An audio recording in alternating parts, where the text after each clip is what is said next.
Shalom saudara-saudara, masih nyambung dengan saat teduh yang kemarin karena ini satu kesatuan ya.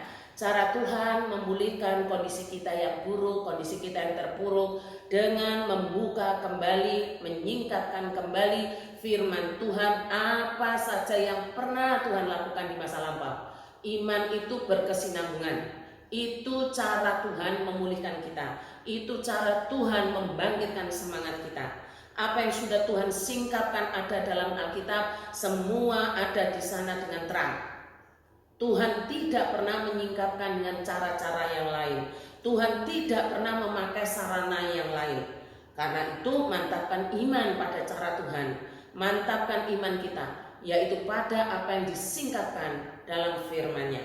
Kitab Tawarik itu seperti itu saudara. Ditulis untuk membangkitkan kembali semangat, memulihkan kembali kehidupan kerohanian yang merosot dari bangsa Yehuda yang pulang dari pembuangan, yang dalam keadaan tidak baik-baik saja. Tawarik itu ditulis untuk itu.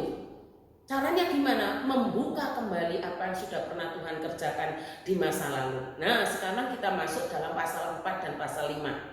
Tuhan memberikan wahyunya kepada penulis Tawarik ini untuk menceritakan ulang bagaimana bait Allah dibangun sampai selesai.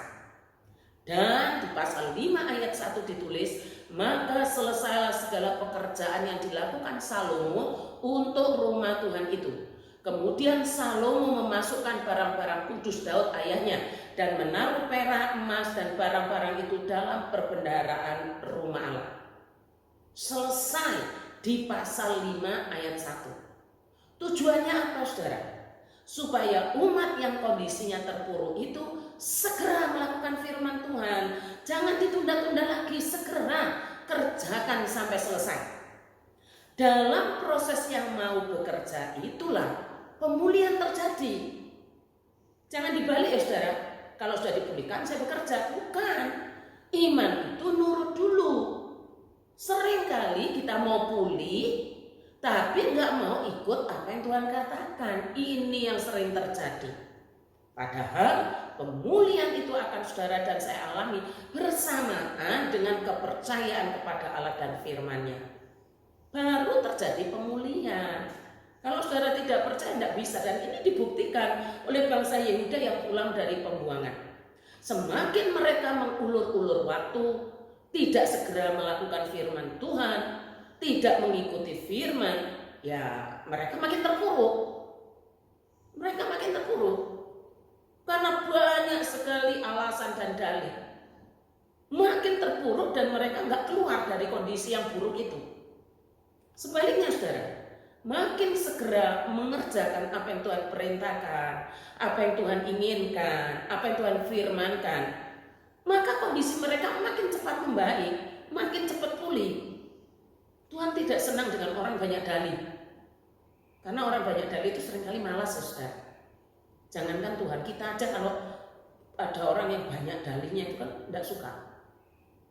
Dalam pemulihan rohani ini, orang yang banyak dalih itu sama dengan tidak mau dipulihkan.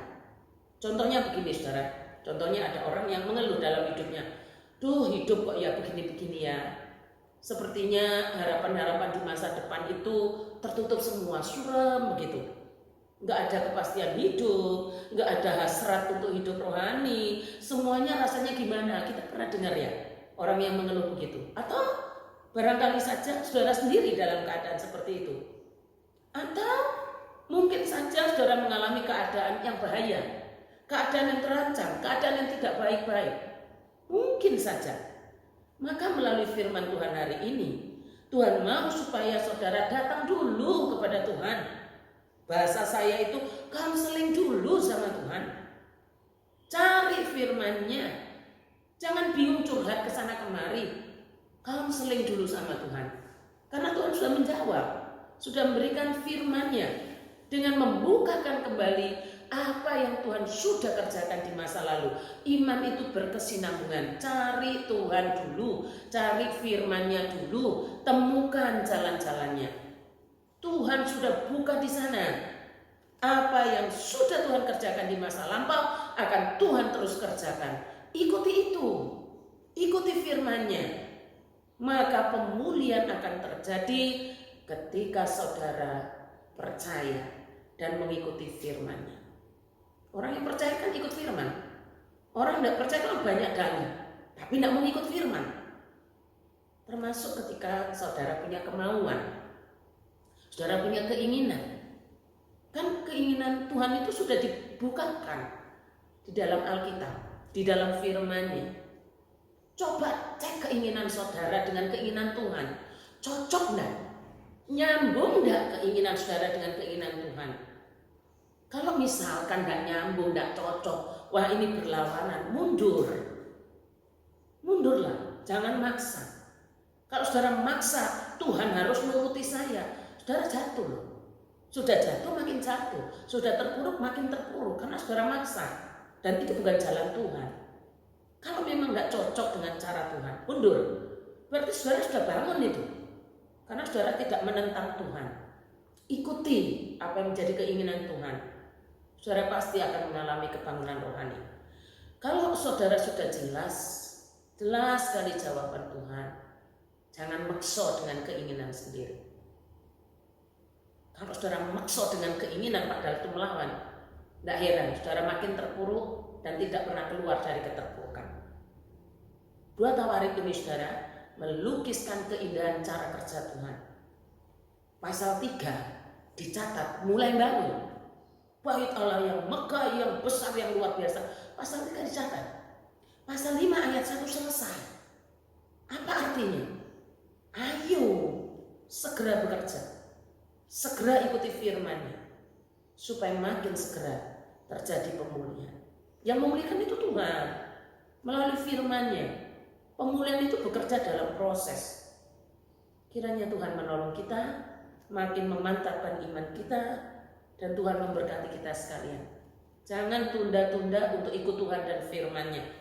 Segeralah supaya pemulihan juga terjadi. Selamat ulang tahun Ellen Michelle. Hai Michelle, bagaimana keadaanmu? Masihkah bersemangat bagi Tuhan Allahmu? Semoga ikuti firman-Nya dan alami pemulihan daripadanya. Mari kita berdoa. Ya Allah yang Maha Dahsyat dalam segala pekerjaan, terima kasih untuk firman-Mu yang kekal dan kudus. Engkau memulihkan kami dengan firman-Mu, bukan dengan hal-hal yang berasal dari dunia ini. Terima kasih Tuhan. Mendoakan untuk Ellen Michelle, kiranya Roh Allah membuat Michelle selalu merindukan-Mu dan gerejanya, dipulihkan dalam kerohanian dan pelayanannya, dan mengambil bagian dalam kerajaan. Terima kasih Tuhan, di dalam nama Tuhan Yesus kami berdoa. Amin.